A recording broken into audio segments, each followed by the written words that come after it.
Voler face au Mont Blanc. En haut du Brévent à Chamonix, il suffit qu'il y ait 3 rayons de soleil pour que l'herbe verte de cette aire de décollage se recouvre de voiles multicolores.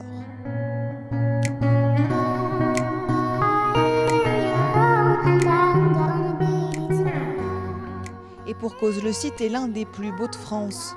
Ce n'est pas pour rien que la championne du monde de parapente y a installé son école. On a quand même 2 choses principales. La première, c'est ça. C'est quand même une vallée unique au monde. Et puis on a toute la facilité grâce aux télécabines, la compagnie du Mont Blanc qui nous permet de monter en 10 minutes. Et ça permet bien sûr de pouvoir enchaîner des vols avec en plus un panorama exceptionnel.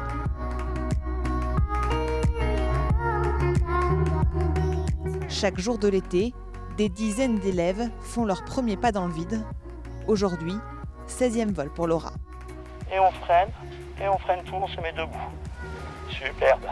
Alors beaucoup d'adrénaline au début et une grande sensation de liberté quand on est en l'air et on n'entend rien. Il y a nous, notre voile, la montagne et c'est magnifique, c'est magique.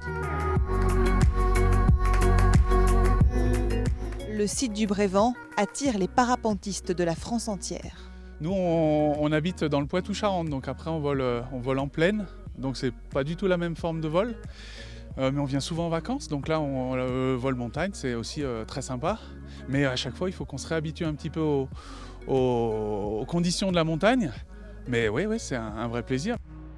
Et pour découvrir les sensations de vol, rien de mieux que de se laisser guider en biplace. Là, on est face au massif du Mont Blanc. C'est absolument incroyable la vue qu'on a d'ici. C'est fantastique. Les sensations sont assez douces finalement. Beaucoup de gens m'avaient expliqué qu'on avait le mal de mer et puis finalement, pas tant que ça. Les sensations, elles sont absolument incroyables. Il y a évidemment une notion de vertige lorsque l'on regarde en bas, mais lorsque l'on garde sa tête bien face au paysage, tout se passe très bien. Un rêve accessible à tous. Dans la plupart des cas, il est possible de voler seul dès la fin d'une semaine d'apprentissage.